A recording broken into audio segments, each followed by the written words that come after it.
Rajshahi medical college হাসপাতালে একসঙ্গে ৫ সন্তানের জন্ম দিলেন মেরিনা আক্তার। বুধবার দুপুর ১টার দিকে হাসপাতালের ২২ নং ওয়ার্ডে সিজারের মাধ্যমে ৫ শিশুর জন্ম হয়। রাজশাহী মেডিকেল কলেজ হাসপাতালের গাইনি বিভাগের বিভাগীয় প্রধান অধ্যাপক ডাক্তার শাহিদার তত্ত্বাবধানে রয়েছে নবজাতক ও তাদের মা মেরিনা।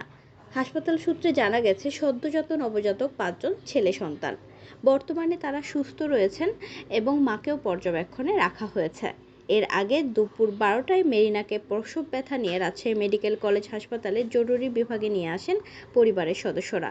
এ সময় জরুরি বিভাগের কর্তব্যরত চিকিৎসক হাসপাতালের ২২ নম্বর ওয়ার্ডে ভর্তির নির্দেশ দেন। এরপরে একে একে সিজারের মাধ্যমে ৫টি সন্তান জন্ম দেয় মেরিনা। পারিবারিক সূত্রে জানা গেছে, মেরিনা আক্তারের বাড়ি নওগাঁর বদলগাছির শ্রীরামপুর এলাকায়। তার স্বামীর নাম আব্দুল মজিদ, তিনি মালয়েশিয়া প্রবাসী।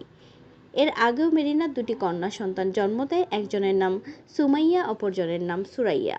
এর মধ্যে মেরিনা ও মজিদের ঘরে যুক্ত হলো আরও নতুন ৫ সন্তান। মেরিনার আত্মীয় নয়নবাবু জানান, গর্ভে ২টি সন্তান থাকলেই কোনো না কোনো সমস্যা হয় প্রসূতির। এক্ষেত্রে ৫ সন্তান জন্ম দিলেও তেমন কোনো সমস্যা হয়নি প্রসূতি মেরিনার। পরিবারের সদস্যরাও অনেক খুশি হয়েছেন।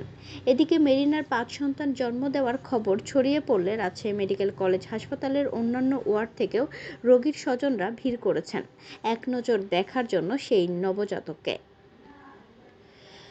এ বিষয়ে রাজশাহী মেডিকেল কলেজ হাসপাতালের পরিচালক brigadier general FM Shamim Ahmed জানান, নবজাতকরা এখন পর্যন্ত সুস্থ রয়েছেন এবং তাদের মা মেরিনাকে পর্যবেক্ষণে রাখা হয়েছে। হাবিবা সুলতানা শান্ত, রাজশাহী।